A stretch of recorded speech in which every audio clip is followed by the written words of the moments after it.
जय हो। बरसाने वारी की जय हो। राज दुलारी की जय हो। जय जय श्री राधे। श्री सुखदेव राजा परीक्षित को कह रहे हैं, राजन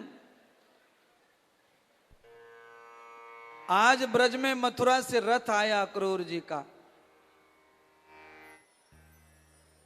ब्रज में सोने का रथ देख करके सब दग्ग रह गए। ये रथ किसका है? क्यों आया है सोने का रथ ब्रज में? पता चला इस रथ को वसुदेव के छोटे भ्राता अक्रूर हाँक कर लाए हैं। अक्रूर जी को पूछा, ये रथ क्यों लाए हो? तो अक्रूर जी ने नंद बाबा को कहा, बाबा तुम्हारे दोनों बालकन सहित तुम्हारा पूर्ण परिवार मथुरा में आमंत्रित किया है कंस महाराज ने। उनके यहां धनुष यज्ञ हो रहा है।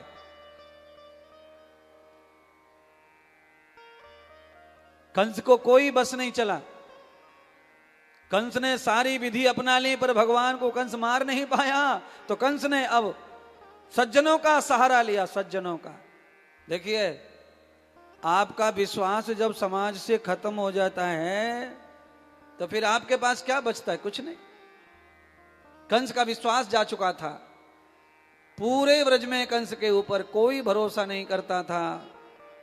इसीलिए कंस ने आज अक्रूर जी का सहारा लिया। अक्रूर जी का पूरे ब्रज में सारी दुनिया लोहा मानती थी, सज्जनता में, ईमानदारी में, वचन में, बात में। अक्रूर जी कहें सारे ब्रजवासी मान लेंगे, सही है। इसलिए अक्रूर जी को भेजा ब्रज में रथ लेकर। दोनों बालक बैठ गए, नंद बाबा रथ में बैठ गए। रथ मथुरा में पहुंचा। भगवान ने मथुरा में पहले कंस के धोबी का कल्याण किया, फिर दर्जी के सुदामा का कल्याण किया। वैश्यों ने भगवान के, नंद बाबा के सबका स्वागत किया। पान फूल पल्लव से, मिठाई मिष्ठान से भगवान ने सारे वैश्यों को मथुरा में वरदान दिए लक्ष्मीपति होने के।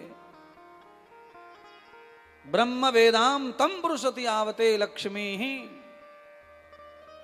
भगवान को रूखा सूखा जो भी अपने घर बनता, दुकान पे बनता, वो जरूर भोग लगाओ।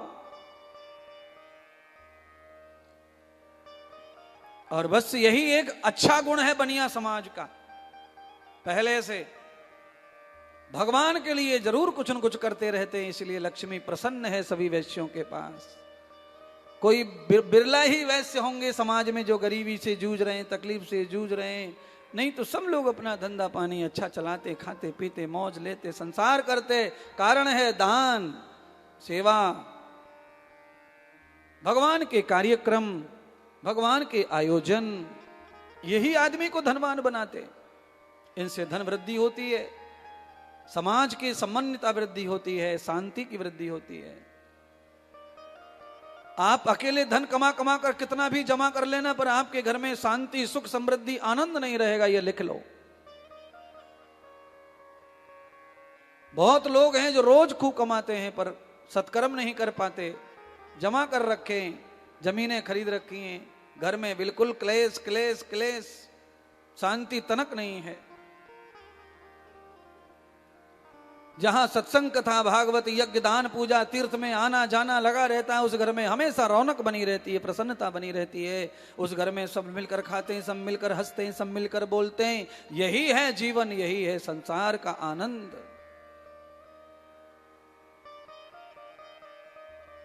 आज भगवान ने कुब्जा को देखा तो बुद्धि बदल दी। कुब्जा ने भगवान से बुद्धि प्राप्त की है। भगवान ने लीला कर दी। कुब्जा ने चंदन लगाया, भगवान ने कुब्जा का शरीर सुंदर कर दिया। कंस के महल में भगवान प्रवेश किए, धनुष रखा। भगवान ने देखा ये तो धोखा है, यहां तो कोई यज्ञ यज्ञ नहीं है, सब ठगा विद्या है। और यहां यज्ञ है नहीं और झूठ बोला गया है। इसलिए भगवान नाराज हो गए और धनुष को तोड़ दिया।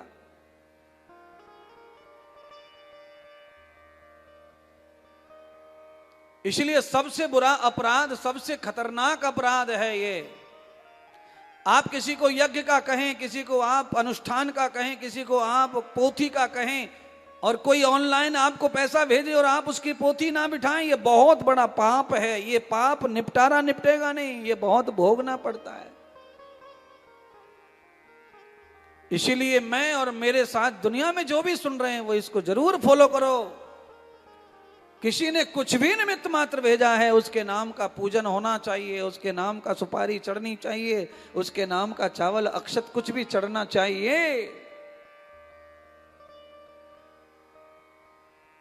यहां देखा यज्ञ व्यज्ञ कुछ नहीं है, झूठ बोल के बुलाया है। भगवान समझ गए, धनुष तोड़ दिया,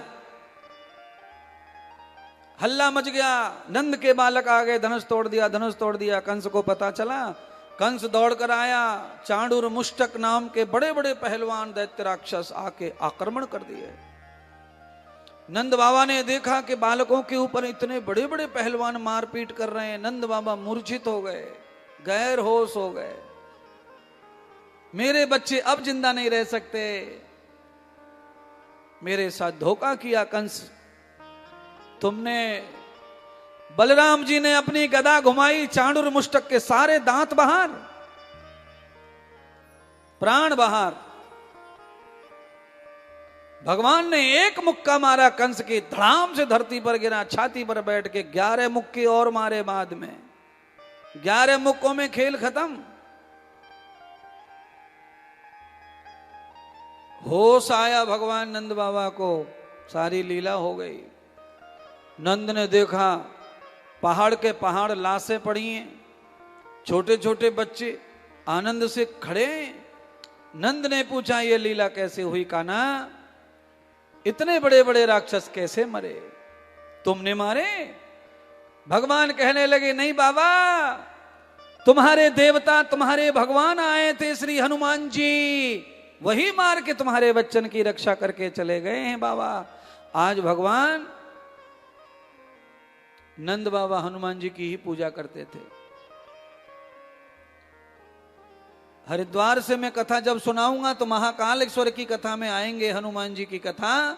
उस हनुमान जी के दर्शन से ग्वाल बाल का क्या फल प्राप्त हुआ है, वही कथा है ये। ग्वाल के बालक ने शिव जी की, महाकाल की पूजा करके भगवान रुद्र हनुमान जी को प्रकट कर लिया। हनुमान जी ने वर दिया था कि 7 जन्म होंगे तेरे बालक, और 7 जन्मों में तू ग्वालों का राजा बनेगा। जब तेरा 7 जन्म पूरे हो जाएंगे तब तेरा नंद नाम होगा, तब तेरे घर में मेरे इष्ट राम आएंगे कृष्ण बनकर। आज वही भगवान कृष्ण आए तो हनुमान जी का नाम जय जयकार कर दिया। तुम्हारे हनुमान, यही है महाराज भक्त और भगवान की लीला, शिष्य और गुरु की लीला।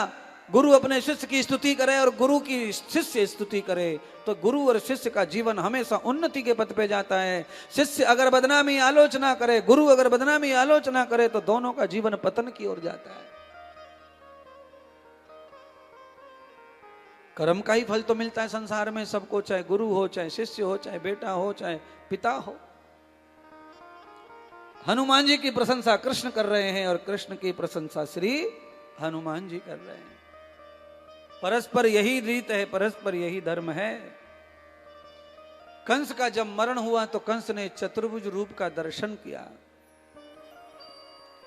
कंस को मुक्ति मिल गई, धाम मिल गया, अस्थि प्राप्ति। कंस की पत्नियां रुदन करने लगी, रोने लगी। भगवान पहुंचे, सिर पर हाथ रखकर कहा चिंता न करो, तुम्हारे पति को पाप से मुक्ति प्राप्त हो गई है, क्योंकि उसने मृत्यु के समय नारायण का दर्शन जो कर लिया है, अब उसे कोई पाप नहीं रहा, सारे पाप छूट गए। इससे ये सिद्ध होता है, कथा ये कह रही है कि मृत्यु के समय भगवान का दर्शन हो जाए तो सारे पाप नष्ट हो जाते हैं। इसीलिए हर समय मृत्यु है, हर पल मृत्यु है, ऐसा मानकर हर समय प्रभु का दर्शन करते रहो अंतरात्मा से, न जाने कब प्राण छूट जाए। कई लोगों को बस में अटैक आ गया है, कई लोगों को ट्रेन में अटैक आ गया है। हम लोग अयोध्या कथा करने आए थे महाराष्ट्र से, मालेगांव के कुछ लोग मनमाड़ से चले ट्रेन में, तो एक बुढ़ी जिद करके मान ही नहीं रही थी, रेल में आई, मनमाड़ में बैठी और 40 गांव के बीच में ही हार्ट अटैक होके खत्म। खुद तो खुद और 4 को वापस ले गई। इसीलिए मौत हर समय साथ रहती है तुम्हारे। कहां कब आएगी, कहां तुम्हें कहेगी अब बस हो गया। तो क्या करना चाहिए? हर समय प्रभु में खोए रहो, काम करते रहो, प्रभु में खोए रहो। मौत आ जाए तो गम नहीं, शोक नहीं, दुख नहीं। मृत्यु के समय दर्शन हो जाएंगे, सारे पापों का खात्मा हो जाएगा, हिसाब खत्म। कोशिश करने में क्या जाता है?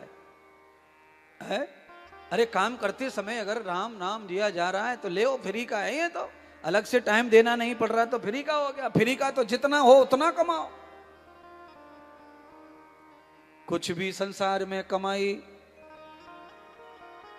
पैसे खर्च करके व्यापार आता है, ये ध्यान करना। पहले लगाना पड़ता है फिर आता है। भजन ऐसा है जिसमें कुछ लगाना नहीं पड़ता है, फ्री का है ये पुण्य पूंजी। अस्थि प्राप्ति को आशीर्वाद दिया, अपने माता पिता की हथकड़ियां काटी, बेड़ियां काटी, उन्हें आजाद किया। अपने प्रिय नाना जी को आजाद किया, सोने का सिंहासन पर बिठा करके यमुना जल स्नान कराकर मुकुट पहना कर फिर से मथुरा का राजा बना दिया अपने नाना को, अपनी मां के पिता को। भगवान कृष्ण ने उनका अधिकार उन्हें दिखाया, उन्हें दे दिया। कितना भगवान न्याय करते हैं। छल से कपट से छिनाया हुआ धन, छल से कपट से छिनाया हुआ सम्मान, छल से कपट से छिनाया हुआ मान, ये अधिक समय नहीं रहता बंधुओं। 11 साल रहता है। कितने साल? मनुस्मृति कह रही है। और आज भगवान 11 साल के ही हो गए। 11 साल में सारा वापिस आ गया सुख। देवकी वसुदेव का, उग्रसेन का, सबका सुख वापिस आया। केवल कंस ने 11 साल आतंक मचाया है, ज्यादा दिन नहीं। छल कपट का, बुराई का संसार ज्यादा चलता नहीं है महाराज। आप कोई भी काम करके देख लेना, मेरी बात हर जगह सच नजर आएगी आपको। ढोंग धतूरा, जादू टोना, फू फा जादू, धागा तावीज, ये तावीज धागा बांटने वाले लोग एक जगह क्यों नहीं रहते? इसीलिए नहीं रहते क्योंकि वो खुल जाएगा पोल। आज इस गांव में, कल उस गांव में, परसों उस गांव में, परसों उस गांव में। ये मदारी का खेल खेलने वाले जादूगर ये एक जगह क्यों नहीं खेल दिखाते? क्योंकि पोल खुल जाएगी। पर्दे में रहने दो। पापी पेट का, ऐसा बोलते वो, मैं ना बोल रहा, मेरा पेट तो ईमानदार है। सबसे ज्यादा बेईमान आदमी की सोच है, बुद्धि, पेट तो ईमानदार रहता है। पेट से ज्यादा ईमानदार तो हरिश्चंद्र भी नहीं होंगे। क्यों? पेट ही ऐसा है जो बिल्कुल भी ज्यादा भर जाए तो कुछ भी लेता ना, भरने के बाद में डायरेक्ट ना बोलता है। सौगंध खवा के खवाओ तो भी ना खावे। पेट बहुत ईमानदार है। और ये दुनिया वाले क्या कहे बताओ ना।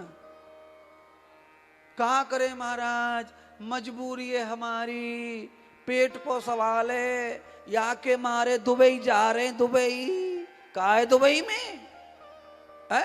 दुबई में कहा है? फ्री मिले। वृंदावन में फ्री मिले, रोटी रबड़ी सबड़ी सब मिले। यहाँ पे फ्री में देगा कोई दुबई में?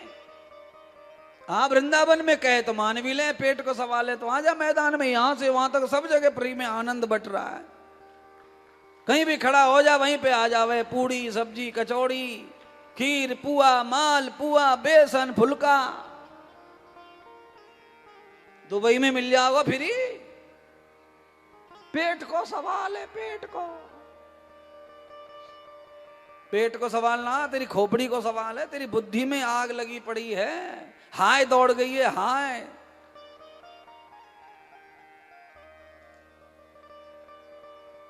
आदमी को जब इच्छाएं बढ़ जाती हैं तो फिर आदमी को दुबई भुबई कहीं न कहीं जाना,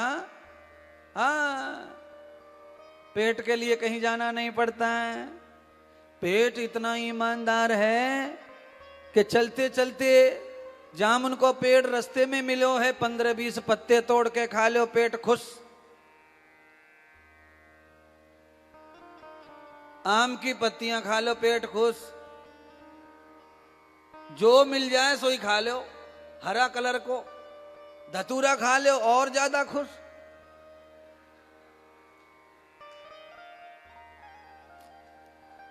परेशान हो गए, धतूरे का नाम लेके तो एकदम हंस गए। क्या बात है,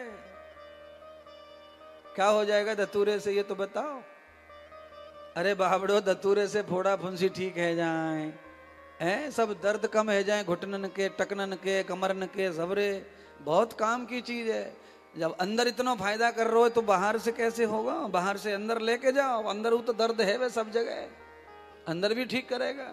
कहने का मतलब यह है कि जो जो भोले बाबा पे चढ़ता है वो सब इंसान खा सकता है, पर उसकी कोई मर्यादा और लिमिट होनी, बस लिमिट में सब अच्छा लगता है।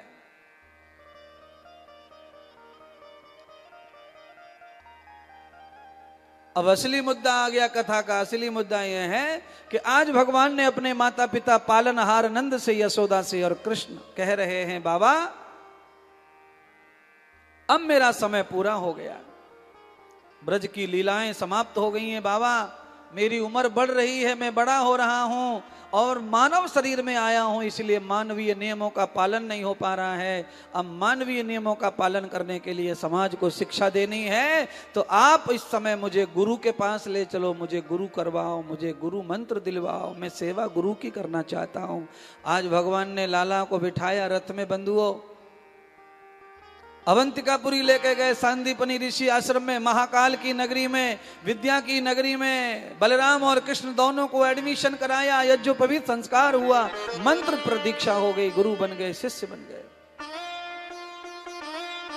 मानव के रूप में भगवान ने जब जब अवतार लिया है तब तब भगवान ने गुरु बनाया है, मंत्र लिया है, कंठी धारण की है और अध्ययन किया है वेद और शास्त्रों का। इसलिए हे मानव, सनातन संस्कृति, हिंदू संस्कृति की रिवाज परंपरा का पालन करो।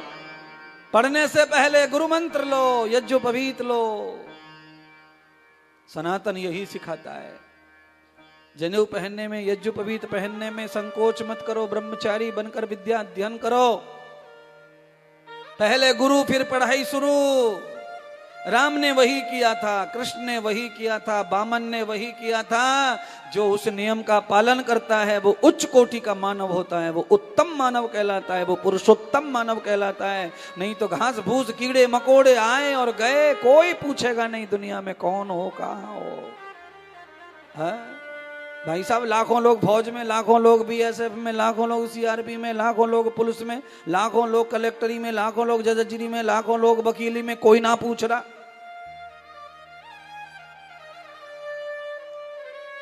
आप उत्तम बनो, और उत्तम बनने के जो नियम हैं वो बचपन से शुरू होते हैं महाराज। एक साथ उत्तम नहीं बना जा सकता। ये शिक्षा, ये विद्या, ये चिल्लाना, ये चीखना महात्माओं का क्यों? महात्माओं को इस बात के लिए थोड़ी कोई अलग से कुछ मिलता है। पर कैसे सभ्यता बचे, कैसे सनातन बचे, कैसे हमारा हिंदुस्तान का सारा गौरव बचे, वो कहना पड़ता है, कथाओं में बताना पड़ता है। क्योंकि शिक्षा पद्धति की वजह से समाज चलता है। जैसी शिक्षा पद्धति समाज वैसा होता है। बंधु ये ध्यान रखना, कोई शिक्षा के ऊपर ये खुश हो रहा हो, तुम्हारे समाज का नाश करने वाली कौन है? शिक्षा। और समाज का उत्थान करने वाला कौन है? वो शिक्षा। इसीलिए शिक्षा अगर तुम्हारी उत्तम है तो नाश नहीं, तुम्हारा उत्थान होगा। और जो आजकल की जो शिक्षा चल रही है कॉलेज स्कूलों में, कॉन्वेंट्स में, इंग्लिश मीडियम, ये सारी की सारी तुम्हारा पतन करने वाली शिक्षा है। इससे तुम्हारा कोई उत्थान नहीं होगा। इससे तुम्हें शब्द ज्ञान हो जाएगा, अक्षर ज्ञान हो जाएगा, 1 रुपए का नौकरी का ज्ञान हो जाएगा, पर तुम्हारे चल चरित्र और जीवन का नाश हो जाएगा।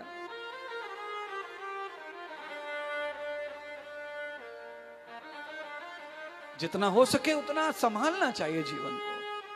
गलतियां जीवन से हो जाती हैं, पर सुधारो, जीवन को बदलो, अपने जीवन में परिवर्तन लाओ। 11 वर्ष भगवान ने सेवा की गुरुदेव की। सुदामा उद्धव जैसे मित्र बने।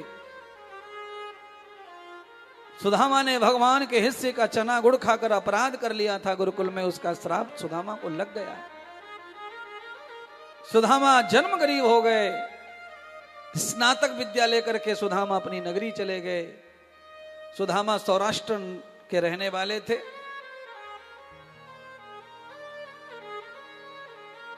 उद्धव को भगवान इतने प्यारे लग गए कि उद्धव को भगवान मथुरा लेकर आ गए। जैसे ही भगवान मथुरा आए, राजा उग्रसेन जी ने अपना सारा कार्यभार भगवान को सौंप दिया और अपने हाथों से अपना मुकुट भगवान को पहनाकर उन्हें राजा घोषित कर दिया। बोलो मथुराधीश भगवान की जय हो। जैसे ही भगवान की घोषणा हुई कि वो मथुरा के राजा बन गए, तत्काल जरासंध जो कंस का ससुर था, उसने अपनी सेना के साथ में आक्रमण कर दिया मथुरा के ऊपर। मेरी पुत्रियों की साम्राज्य पर कैसे कृष्ण बैठेगा, मैं नहीं छोड़ूंगा। जरासंध को भगवान ब्रह्मा का वरदान प्राप्त था। जरासंध विष्णु के हाथों से मृत्यु प्राप्त नहीं कर सकता था। इसीलिए कहते हैं 17 बार जरासंध ने युद्ध किया, आक्रमण किया, बहुत बड़ा नुकसान किया। भगवान उसे मार नहीं सकते थे ब्रह्मा जी के सम्मान के कारण। इसीलिए भगवान निश्चिंत होकर दुखी हो गए, परेशान हो गए। भगवान ने निश्चय किया, यह धन मेरे दुख का कारण है। नाना जी और मामा जी की संपत्ति जो मुझे मिल गई है, यही मेरे क्लेश का और दुख का कारण है। और जब कारण मुझे पता है और मैं कारण जान के भी दुखी हूं, इसलिए मैं अज्ञान हूं। भगवान ने ज्ञानी होकर के कारण को जान लिया और कारण को कल्याण कर दिया, कारण का उत्थान कर दिया। भगवान ने निश्चय किया कि मथुरा का त्याग कर देना चाहिए और ऐसी जगह जाना चाहिए जहां शांति से जीवन जिया जा सके, जो अपना हो। कमाल की बात, अपने कमाई के, मेहनत के, पुरुषार्थ के 100 रुपए और माँ के, पिता के, नाना के 1 लाख रुपए बराबर काम आते हैं। यह ध्यान रखना, 1 लाख रुपया तुम्हारा चूरन चटनी में चला जाएगा और 100 रुपए खुद के परिश्रम के होंगे, उनको खर्च करने को भी टाइम नहीं आएगा, वो बचे रहेंगे। इसीलिए भगवान ने अपना साम्राज्य पैदा किया, द्वारका बनाई और वहां जाकर परमात्मा स्थापित हो गए द्वारका में। द्वारका में जब पहुंचे तो सौराष्ट्र के सारे राजा महाराजा आए, भगवान को समर्पित कर दिए अपने अपने राज्य। हमारा भाग्य है कि कृष्ण के हाथों हमारा राज्य चलेगा, हमारा साम्राज्य। कृष्ण को समर्पण समर्पण समर्पण। सब राजाओं ने अपने राज्य दे दिए। ऐसा था कृष्ण का जीवन, ऐसा था मनमोल उनका मनोहर विश्वास।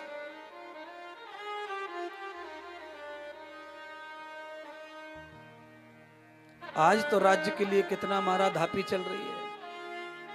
कृष्ण के साथ भी युद्ध बहुत सारे हुए। सारे लोग एक जैसे नहीं हो सकते। सौराष्ट्र के लोग ऐसे थे कृष्ण को मानने वाले, तो आज कहते हैं भारत में सबसे ज्यादा अगर कोई उन्नत और सबसे ज्यादा कोई स्वतंत्र और अच्छा राज्य है तो वो गुजरात है, क्योंकि कृष्णम कृपा, कृष्ण कृपा हुई है गुजरात के ऊपर। सब कुछ गुजरात में ज्यादा अच्छा है। महिलाओं की आजादी, महिलाओं की सुरक्षा, महिलाओं की स्वतंत्रता, महिलाओं का सब।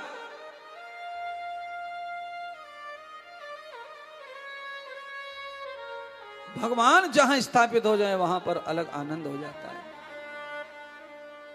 जैसे ही भगवान द्वारकानाथ बने, विदर्भ की कन्या रुक्मिणी का पत्र भगवान को प्राप्त हुआ।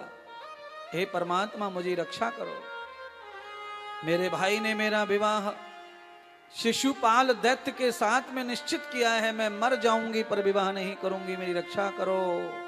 मैंने आपको पति वर्ण कर लिया है मेरे जीवन में, और आपके सिवाय मेरे जीवन में कोई दूसरा पति आ नहीं सकता। भगवान ने सारथी को कहा रथ निकालो। भगवान रथ में बैठकर विदर्भ गए और राक्षसों से बलराम और कृष्ण युद्ध करते हुए रुक्मिणी को वहां से सुरक्षित लेकर द्वारका में आए। द्वारका में आकर भगवान ने सुंदर रुक्मिणी के साथ में बलराम भैया के आज्ञा पाकर के विवाह का निश्चय किया। कन्यादान के लिए रुक्मिणी के माता पिता, आशीर्वाद के लिए वसुदेव देव की नंद यशोदा सबको बुलाया गया। द्वारका को सजाया गया। देवता ऋषि मुनि सब पधारे द्वारका में। भीष्मक राजा ने गंगा नहाकर गौदान करके अपनी पुत्री का कन्यादान करने का पुण्य कमाया। गंगा नहाकर गौदान करके फिर कन्यादान पिता को करना चाहिए। एक भी पाप कन्या के पिता का नहीं होना, तब उसे कन्यादान करने का सुअवसर प्राप्त होता है और तभी अवसर लेना चाहिए। है कितना भाग्य कन्यादान करने का बंधुओं। गंगा नहाओ, गौदान करो, तब कन्यादान सफल कन्या का जीवन होता है। गौ सेवा, गंगा सेवा करके गौरी सेवा, कल मैंने कहा था ये तीनों जो सुरक्षित हो गई तो सब अच्छा होगा। आज वही पूजा हो रही है। पहले गंगा पूजन हुआ, फिर गौ पूजन हुआ और फिर गौरी पूजन हो रहा है। ये तीनों राजा ने संपन्न किए। रुक्मिणी माता रथ में बैठ करके द्वारका के लिए यज्ञशाला से विदा हुई। मार्ग में दुर्वासा ऋषि का आश्रम आया। दर्शन, आशीर्वाद, विवाह हुआ है, आशीर्वाद दो गुरुदेव। और आप रथ में पधारिए, हमारे नए महल में आपके चरण लग जाएं तब हमारा ग्रस्त प्रारंभ हो गए। कैसी कैसी मान्यताएं हमारे जीवन में। नए घर में हवन कितने भी करवाओ, कितने भी कलश पुजवाओ, पर जब तक किसी भजनानंदी महात्मा का चरण ना धोया जाए तब तक वो वास्तु पूरा नहीं माना जाता है महाराज। दुर्वासा ऋषि के चरण महल में पड़ेंगे, रथ में बिठा लिया। दुर्वासा रथी का रथ दोनों भगवान कृष्ण और रुक्मिणी खींचने लगे। रुक्मिणी को प्यास लगी, भगवान ने अंगूठे से गंगा प्रकट कर ली, रुक्मिणी पीने लगी। दुर्वासा ऋषि ने श्राप दे दिया, हे रुक्मिणी, हे लक्ष्मी, तुमने आज गुरु का और पति दोनों का अपमान किया है। पानी पीकर हमारे होते तुमने हमें न पूछा, न पति को पूछा, न गुरु को पूछा। अब तुम्हें कृष्ण से दूर रहकर तप करना पड़ेगा, तभी तुम कृष्ण की अर्धांगिनी सौभाग्यवती कहलाओगे।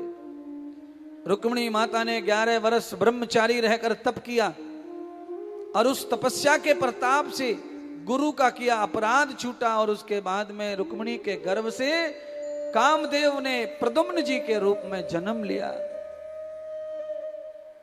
कहते हैं प्रद्युम्न जी का अपहरण हो गया था। बाणासुर नाम का राक्षस हरण करके ले गया था बालक प्रद्युम्न को। उनके ही घर में प्रद्युम्न महाराज बड़े हुए। बाद में उनकी ही बेटी उषा के साथ, जो कामदेव की पहली पत्नी है, वही उषा बन के आई, उनके साथ विवाह हुआ। और बाद में भगवान श्री कृष्ण का युद्ध हुआ तो बाणासुर का वध करके अपने पुत्र को और साथ में उषा को लेकर भगवान द्वारका पहुंचे। तब भगवान ने प्रद्युम्न जी को कहा, जाओ भामासुर नाम का जो दैत्य है वो महिलाओं के ऊपर बलात् कर रहा है, उसे मार डालो, समस्त महिलाओं की रक्षा करो। भगवान प्रद्युम्न युद्ध के लिए निकल पड़े। भामासुर के युद्ध हुआ। भामासुर का वध करके भगवान प्रद्युम्न 16,000 सौरानियों को लेकर आए, भगवान के चरणों में अर्पण कर दी। सारी की सारी महिला समुद्र में डूब के मरना चाहती थी, क्योंकि हमारा चरित्र चला गया, अब हम समाज में कैसे जिएंगी। तो भगवान ने कहा कि तुम्हारा चरित्र नहीं गया है, तुम्हारे साथ बलात् हुआ है। और जिनके साथ जोर जबरदस्ती दुष्कर्म होता है उनका चरित्र नहीं, उनका समाज में सम्मान होना चाहिए, उनको समाज में स्वीकृति मिलनी चाहिए जीने की, क्योंकि उनका निजी दोष नहीं है। इसलिए देवियों, मैं तुम्हें पति का धर्म दे करके पत्नी मानकर तुम्हारी सेवा रक्षा करूंगा। तुम लो ये भजन करो बैठ के समुद्र के तट पे। तभी पता चला सत्यभामा को। लक्ष्मणा, भद्रा, कालिंदी, जमुना और श्री जामवंती पधारी, उनके साथ भी भगवान ने विवाह किए।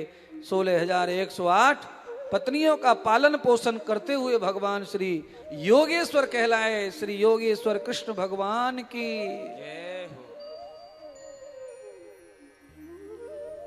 आज नारद जी पहुंचे। नारद जी ने कहा प्रभु हस्तिनापुर चलिए, न्योता आया है। भगवान हस्तिनापुर पहुंचे। पांडवों ने यज्ञ की रचना की हुई थी, राजसू यज्ञ। पांडव राजा को सम्राट बनना है, चक्रवर्ती। अरे भीम अर्जुन, जरासंध जब तक नहीं मरेगा तुम सम्राट नहीं बन सकते, वो महाबदमाश राक्षस है। और उसने सारे राजाओं को अपनी जेल में कैद कर लिया है, तो तुम कैसे सम्राट बनोगे? और वो मर नहीं सकता, क्योंकि उसे ब्रह्मा का वरदान है विष्णु के हाथों से न मरने का। इसलिए भगवान ने आज टेढ़ी उंगली से घी निकालकर भीम अर्जुन को ब्राह्मण का रूप धारण करवाया और जाकर के भीम के साथ में युद्ध करवाया जरासंध का। भगवान ने इशारा करके जरासंध के शरीर के 2 टुकड़े करवा के विपरीत दिशा में फेंकवा दिया। जरासंध का भीम ने वध किया। 16,000 से भी अधिक राजाओं को जेल से मुक्ति निकाल हस्तिनापुर लेकर आए। और फिर यज्ञ प्रारंभ हुआ तो भगवान कृष्ण को यज्ञ का अध्यक्ष बनाकर पूजा गया सिंहासन पर। तभी शिशुपाल खड़ा हो गया और भगवान को गाली गलौज करने लगा। भगवान ने कहा देखो बुआ, मैंने वचन दिया था तेरा पुत्र मेरे हाथों से मारा जाएगा, ऐसा पंडितों ने बताया है। तो आज तेरे पुत्र को एक जगह पर ही मैं 100 गिनती कर रहा हूं, पाप इसके क्षमा कर दूंगा। 100 से ज्यादा किया तो आज इसका अंत हो जाएगा। शिशुपाल ने कहा क्या कर लेगा तू भगोड़े? भगवान ने चक्र निकाला और धड़ काट दिया। दंत वक्र गदा लेकर आया, धड़ काट दिया। आज भगवान ने अंतिम जन्म में अपने पार्षद जय विजय का शिशुपाल दंत वक्र के रूप में अवतार करा करके कृष्ण अवतार लेकर उनका उद्धार करके आज भगवान का अवतार लेना सफल हुआ। जय और विजय पुनः चले गए केवल अपने अपने लोक में। भगवान के चरण धोकर 5 पांडवों ने चरणामृत लिया। यज्ञ संपन्न होने पर फिर संतों की दावत बैठी, फिर ब्राह्मणों की दावत बैठी, फिर सब राजा महाराजाओं की दावत बैठी। आज भगवान कृष्ण ने राजसू यज्ञ में संत साधुओं की झूठी पत्तल उठा करके अनंत पुण्य कमाया। और वो पुण्य इसलिए कमाया, भागवत के आचार्य कहते हैं कि झूठा अन्न संत का उठाने से हमारे पाप चले जाते हैं और हमारे सगे संबंधियों के भी पाप चले जाते हैं। साधु महात्मा भजन करने वालों का झूठा खाना, झूठा उठाना, झूठी सेवा, ये सारा का सारा हमारे दोष और पापों का नाश करता है। भगवान ये सेवा करके लौटे। हस्तिनापुर से पांडवों से मिलकर भगवान पुनः आए द्वारका में, ध्यान में बैठे। भगवान को अचानक ध्यान आया सुदामा का। जैसे ही प्रभु ने सुदामा का ध्यान किया, सुदामा के घर में हलचल हो गई। सुशीला को बुद्धि दी भगवान ने। आज सुशीला ने अपने पति को कहा आप रोज कृष्ण कृष्ण करते हैं और कभी मिलके भी तो आओ, कि घर बैठे ही जाप करते रहोगे, बिना दर्शन के फल नहीं मिलेगा जाप का, एक बार दर्शन कर आओ। कैसे जाऊं सुशीला? भगवान के घर खाली हाथ नहीं जाना चाहिए। सुशीला मांग कर लेके आ गई पड़ोस के घर से छोटे से सड़े गले चावल पोहा, पोटली बांध कर सुशीला ने पति को दे दिया। सुदामा पोटली लेकर के चल पड़े। पूस के महीने में ठिठुरती ठंड में द्वारका सुदामा पहुंचे, द्वारपालों से मिले। द्वारपालों ने अपमान किया, धक्का दिया। बाद में किसी द्वारपाल को दया आ गई, भगवान के पास संदेश पहुंचा। स्वयं भगवान दौड़े चले आए, सुदामा जी की चाल को देखकर गले से लगा लिया। प्रेम ने गले से भर लिया सुदामा को। न मैला देखा, न कुचला, न गरीब देखा, न गड़ा। भगवान उठा ले गए सुदामा को, महल में ले जाके सोने के सिंहासन पर बिठाया, सुदामा को मान दिया। रुक्मिणी, अरे मेरा मित्र आया है, आओ चरण धो लो, सोने की परात ले आओ, गंगा सागर ले आओ। सोने की परात में गंगा सागर से पानी डालकर चरणामृत लेकर के भगवान ने चरणों को अपने होठों पे लगाया, रुक्मिणी को पिलाया। कैसी लीला कर रहे हैं सारे के सारे नौकर चाकर भगवान के देख रहे हैं। आज भगवान को क्या हो गया? रुक्मिणी गैर मन के भगवान के साथ हाथ लगा रही है, मन नहीं है, गैर मन के हाथ लगा रही है। सड़े गले ब्राह्मण को धो रहे हैं, पी रहे हैं। क्या हो गया इनको, क्या हो गया है? अरे लक्ष्मी तू क्या जाने ये कौन है? सड़ा गला ऊपर से है, गरीबी ने इसका हाल ऐसा कर दिया है सुशीला। ये मेरा परम भक्त है, ये मेरा परम मित्र है, इसने कितनी सजा भोगी है 50 वर्ष में, छोटी सी गलती की पर इसने मुझे नहीं बुलाया, इसलिए आज इसका कल्याण करना है सुशीला। महल में ले गए, भोजन करवाया, लक्ष्मी रुक्मिणी के बिस्तर पे सुलाया, रुक्मिणी को बुलाकर चरण दबाने लगे और राजी खुशी पूछने लगे। सुदामा कह रहा है, कृष्ण तेरी कृपा से मेरे बाल गोपाल, मेरी पत्नी सब स्वस्थ हैं और आनंद हो रहा है मेरे घर में, तेरी परछाई से सब खुश रहते, आनंदित रहते, हम हरे भरे। भगवान को बड़ा कष्ट हुआ, अरे सुदामा तू बड़ा महान है, इतने महीनों से घर में अन्न का दाना नहीं, चूल्हा सुलगता नहीं, बच्चे घास में सोते, बिस्तर नहीं, और तू कहता है सब कुछ अच्छा तेरी कृपा से। अब जब तूने मेरी कृपा को मान दिया है और मैंने तुझे दुख दिया है, तो आज तेरा अंतिम दिन है दुखों का, आज के बाद तू कभी दुखी नहीं रहेगा, तेरे बाल गोपाल जैसे तू कह रहा है वैसे ही रहेंगे, मेरी कृपा ही काम करेगी। आज तेरे पाप खत्म हो गए, क्योंकि तूने आज आकर दर्शन जो कर लिया है। भाभी ने क्या दिया है, पोटली खोलकर भगवान ने मुट्ठी भर के मुंह में डाल ली, एक ही मुट्ठी में सारे ब्रह्मांड को जिमा दिया। सारे ब्रह्मांड के जिमाने का जो पुण्य होता है अन्नदान का, वो सब सुदामा की झोली में गुपचुप डाल दिया। सुशीला लक्ष्मी का रूप बन गई, रुक्मिणी माता चली गई सुदामा की नगरी में, सारे के सारे नगर को द्वारकापुरी में कन्वर्ट कर दिया, सारी नगरी द्वारकापुरी बना दी। वास्तु पूजन करके लक्ष्मी का सौभाग्य दे करके लौट आई और कहा अब सुदामा को विदा कर दो। एक ही रात में ये खेल हो गया, सुदामा जैसे आए वैसे विदा कर दिए। रास्ते में सुदामा सोचते जा रहे हैं, अरे कृष्ण तुम कितने बदल गए हो, मेरा फटा हाल देख के भी तुमने मेरे बाल गोपाल को कुछ नहीं दिया, जैसा मैं आया वैसा विदा कर दिया। ऐसा सोचते हुए आ रहा था सुदामा, जैसे ही सुदामा ने देखा उसका नगर आ गया, वो झोपड़ी वो कहाँ गई, वो किधर गए, सारा नगर जय जयकार कर रहा है। सुशीला सोने का थाल लेकर आरती घुमा रही है सुदामा की, सारे नगरवासी जय जयकार कर रहे हैं।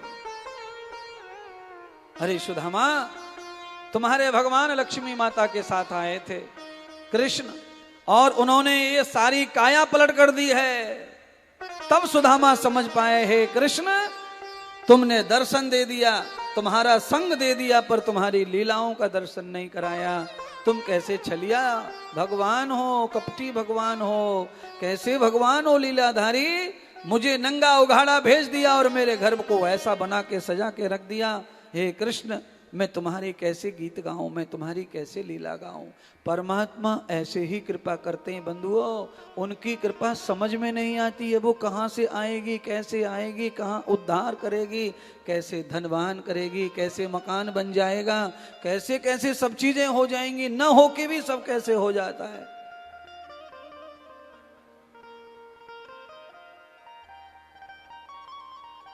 सुदामा को तार के भगवान ने उद्धव को तारा। उद्धव जी को 24 गुरुओं की कथा सुनाई, दत्त भगवान के 24 गुरु की कथा सुनाकर उद्धव के अंदर गुरु भक्ति जागी, और गुरु भक्ति जाकर उद्धव के अंदर प्रेम जागा, और प्रेम से ही उद्धव जी का उद्धार हुआ। उद्धव जी ज्ञानी थे बंधुओं, बहुत ज्ञानी, इतने ज्ञानी कि पूछो मत। पर ज्ञानी हमेशा तर्क करता है, मुक्ति और कल्याण की ओर नहीं जाता। तो भगवान ने आज गुरु ज्ञान देकर उनके तर्क मिटाए और उनमें प्रेम पैदा किया, और प्रेम से फिर उन्हें भक्ति प्रदान की।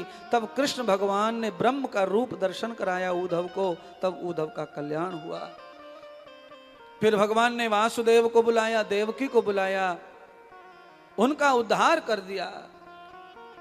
देवकी को 8 पुत्रों का दर्शन कराया, वासुदेव को चतुर्भुज नारायण का दर्शन कराया, उनका उद्धार हो गया। देवकी वसुदेव के बाद नंद यशोदा को बुलाया, उन दोनों का उद्धार किया। फिर भगवान ने लीलाधारी ने अपने कुल खानदान में अपने बच्चों को बुलाया, अपने पुत्रों को बुलाया, अपने प्रपौत्रों को बुलाया। आज भगवान अपनी संपूर्ण लीला समाप्त करके वैकुंठ जा रहे हैं, तो अपने बाल गोपाल को समझा रहे हैं, जाते जाते अंतिम कथा कह रहे हैं, अरे यदुवंशियों अगर तुमने मेरी आज्ञा का पालन किया तो मैं हर समय तुम्हारे साथ रहूंगा। जो आनंद तुम ले रहे हो आज वही तुम्हें प्राप्त होगा। इसलिए जहां कलयुग वास करता है वो कर्म कभी नहीं करना, कभी मदरा नहीं पीना, कभी जुआ नहीं खेलना, शरीर बेचने वाली स्त्रियों के पास नहीं जाना, और कभी भी मांस भक्षण नहीं करना, कभी सोने की चोरी मत करना। तुम्हारे घर में कभी कलयुग नहीं आएगा, तुम हमेशा ही कृष्ण के आनंद में रहोगे। जिन्होंने भगवान के इस उपदेश को माना वो धन्य हो गए, और जिन्होंने नहीं माना उनका नाश हो गया, भगवान अदृश्य हो गए।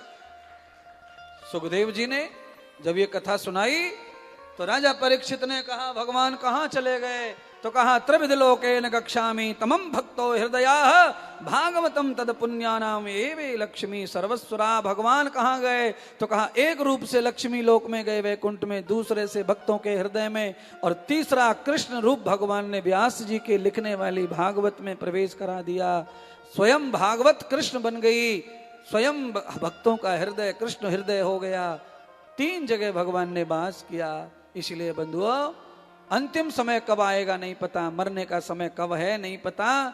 इसलिए हर समय राम नाम कृष्ण नाम जपते रहो, हरि नाम जपते रहो, राम नाम लिखते रहो। लिखते रहोगे तो भगवान आते जाते कभी भी हमारे अक्षरों में आ जाएंगे तो हमारा उद्धार हो जाएगा। वही राम नाम भागवत बन जाएगा और हमारे हृदय में आ जाएंगे, हमारा हृदय कृष्ण का वास बन जाएगा। कभी भी ये कथा आपके लिए इसीलिए सुनाई जाती है। राजा परीक्षित सावधान हो जाओ।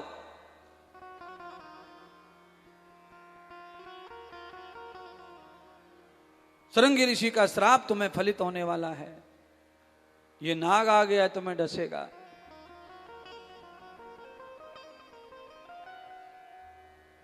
परीक्षित महाराज खड़े हुए, सद्गुरु भगवान सुखदेव का पूजन किया।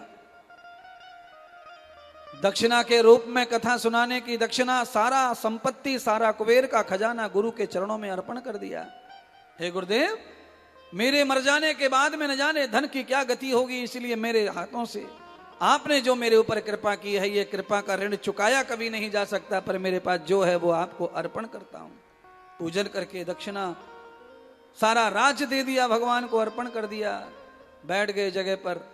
भगवान श्री सुखदेव ने, भगवान शंकर के रूप हैं सुखदेव, आज्ञा की काल को। सांप आगे बढ़ा भगवान की आज्ञा लेकर, और तक्षक के पैर को, तक्षक ने पैर को डस लिया राजा परीक्षित के। नमो भगवते वासुदेवाय हरे परमात्मने प्रणत क्लेश नाशाय श्री कृष्णाय वयम नमः।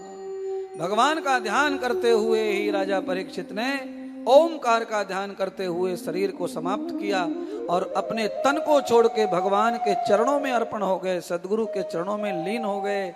मुक्ति मिल गई राजा परीक्षित को। तभी भगवान सुखदेव भी अदृश्य हो गए अपनी लीला समाप्त करके। तब से आज तक सुखदेव भगवान को किसी ने नहीं देखा। ऐसी लीला भागवत की अमृत लीला है। इसलिए परमात्मा कहते हैं कि अपने सारे क्लेशों को, सारे पापों का समन करना है तो भगवान श्री कृष्ण के नाम का उच्चारण करते रहो और सारे क्लेशों का नाश हो जाता है। एक बार सभी मिलकर के भगवान के नाम का जाप करके भागवत का फल प्राप्त करें। श्री कृष्ण गोविंद हरे मुरारी, हे नाथ नारायण वासुदेवा। श्री कृष्ण गोविंद हरे मुरारी, हे नाथ नारायण वासुदेवा। श्री कृष्ण गोविंद